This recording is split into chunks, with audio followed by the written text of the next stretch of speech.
कुछ दिन पहले हमने एक रील अपलोड करी थी हमारे इंस्टाग्राम हैंडल पे, पर्सनल इंस्टाग्राम हैंडल पे, और उसमें बताया था हमने थंडर 3 प्रो SV के बारे में, जिसपे काफी अच्छा रिस्पांस भी मिला था आप लोगों के द्वारा, और हमसे पूछा गया था कि टाइगर भाई इसके बारे में डिटेल्ड वीडियो बनाओ। तो जी हाँ, हम लोग लेकर आए हैं वो वीडियो। ओए तो ये है हमारे पास MT थंडर 3 SV प्रो। तालियां।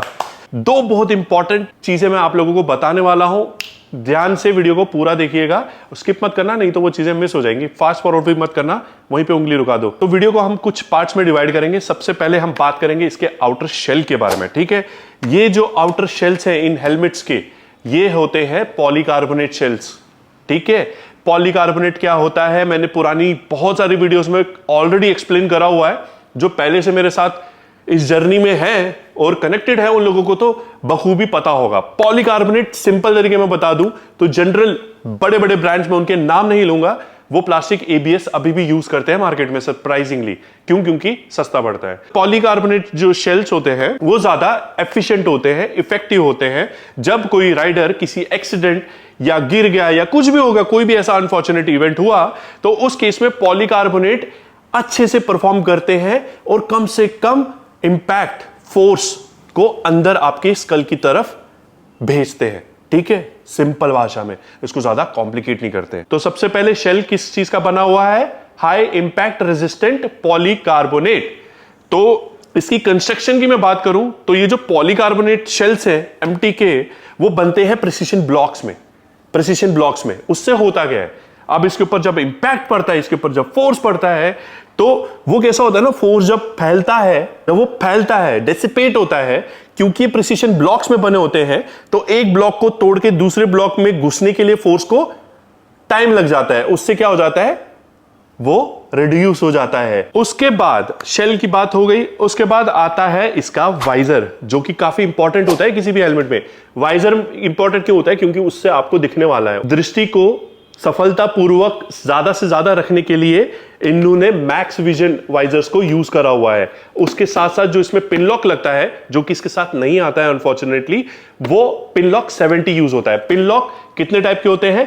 3 टाइप के, 30, 70, 120, ठीक है। इस पे भी मैं एक डिटेल्ड वीडियो बना दूंगा इन फ्यूचर, और इंस्टाग्राम पे भी डालूंगा बहुत जल्दी ये रील।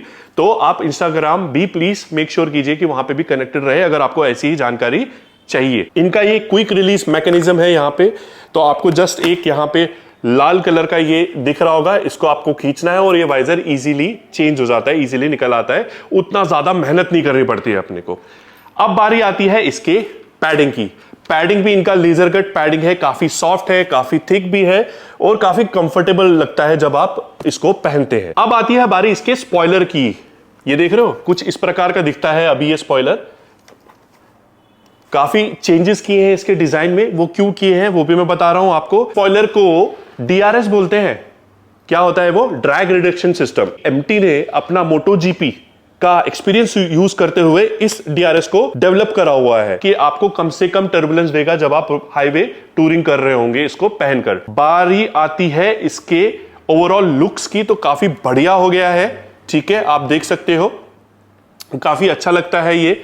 और वेंटिलेशन सिस्टम की बात करूं तो यहां पे आपको एक मिल जाता है और यहां पे आपको एक मिल जाता है, जो कि काफी कॉमन सा लगता है। जो अब बारी आती है इसके रेट्स की, वो आपको 6,600 आपको सॉलिड ब्लैक, जिसमें कोई ग्राफिक नहीं होते, ठीक है, उसके लिए पे करना होगा। और 6,800 200 रुपए ऊपर आपको ऐसे हेलमेट्स के लिए आपको पे करना होगा। अब बारी आती है इसके सेफ्टी सर्टिफिकेशंस की, जो कि खासा इंपॉर्टेंट होता है जब भी आप चूज कर रहे हैं। इसमें आपको मिल जाएगा ECE 22.05, ठीक है।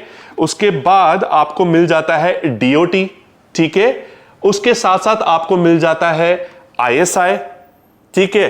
फिर से रिपीट कर रहा हूं, ECE कहां का है? European economical commission, European countries के लिए मेजरली यूज किया जाता है। स्पेसिफिकली डेडिकेटेड है हेलमेट टेस्टिंग में, जिसमें काफी सारे टेस्ट किए जाते हैं हेलमेट को परखने के लिए, जांचने के लिए। उसके बाद उसको प्रस्तुत किया जाता है हम लोगों के एंड यूज के लिए। उसके बाद आता है DOT, डिपार्टमेंट ऑफ ट्रांसपोर्टेशन, जो कहां पे मैंडेटरी है? यूनाइटेड स्टेट्स में। उसके बाद आता है ISI, जो कहां पर अब मैंडेटरी हो गया पिछले 1.5 साल से हेलमेट्स में। अगर मैं बात करूं स्पेसिफिकली शार्प 4 रेटिंग, तो शार्प क्या है? अगर आपको पता है तो कमेंट कर देना बिना गूगल के। जिनको नहीं पता है मैं बता देता हूं फिर से, मैंने कई बार ये कवर भी किया है, फिर से बता देता हूं। तो ये लोग क्या करते हैं ना, एक ब्रिटिश का अपना एक सिस्टम है और प्लस ईसीई, उसको बेस मानकर उसके ऊपर हेलमेट को टेस्ट किया जाता है। और इनकी सबसे बढ़िया बात क्या है, यूजुअली ईसीई, आईएसआई, डीओटी प्रमाणता लेने के लिए जो मैन्युफैक्चरर्स होते हैं, ब्रांड्स होते हैं, वो क्या अपना हेलमेट भेज देते हैं इनको और बोलते हैं भाई टेस्ट करके हमें सर्टिफाई करो ताकि हम आपका लेबल यूज करें और आगे बेचे, ठीक है। बट शार्प के केस में कैसा होता है, अगर ब्रांड या मैन्युफैक्चरर शार्प वालों को अप्रोच करता है और उनको बोलता है कि भाई मेरे को आपका रेटिंग चाहिए, आपका सर्टिफिकेशन चाहिए मेरे प्रोडक्ट पे, तो शार्प वाले क्या करते हैं, उनसे नहीं लेते हैं, वो जाते हैं ओपन मार्केट में रिटेलर्स के पास, जहां पे एंड कंज्यूमर के पास प्रोडक्ट अवेलेबल होता है, वहां पे जाते हैं, वहां से प्रोक्योरमेंट करते हैं। हर एक साइज के, हर एक मॉडल के साथ साथ हेलमेट्स को पिक किया जाता है रैंडमली, और more than 35 different variety of test use किए जाते हैं इसके ऊपर।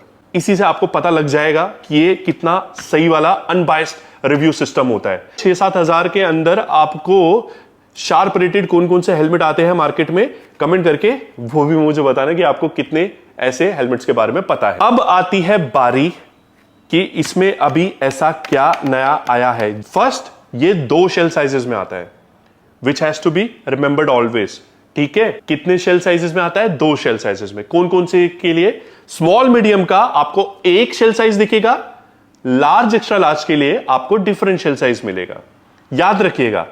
अब मैं ये क्यों बता रहा हूं, उससे फर्क क्या पड़ता है, उससे फर्क ये पड़ता है, आप स्मॉल मीडियम के हेलमेट्स देखेंगे, जैसे मेरे हाथ में ये मीडियम है, आप अगर देखेंगे तो इसका जो वेट है ना, वेट वो 1550 ग्राम आपको देखने को मिलेगा। बात करूं एक्स्ट्रा लार्ज है ये मेरे हाथ में, अगर मैं बात करूं एक्स्ट्रा लार्ज की, तो आप इसके पीछे देखिए, आपको 1600 ग्राम देखने को मिलेगा। मतलब small medium 1550, large extra large 1600 ग्राम, प्लस माइनस 50 का वेरिएंस रखा हुआ है, ठीक है। और अब थी दूसरी वाली बात, पहले जो थंडर 3 SV Pro आ रहे थे वो आते थे ऐसा, ठीक है, ऐसा सिस्टम, ये आप लोगों ने देखा होगा, ऐसे पकड़ के ऐसे बंद करने वाला सिस्टम, ठीक है, क्विक रिलीज सिस्टम।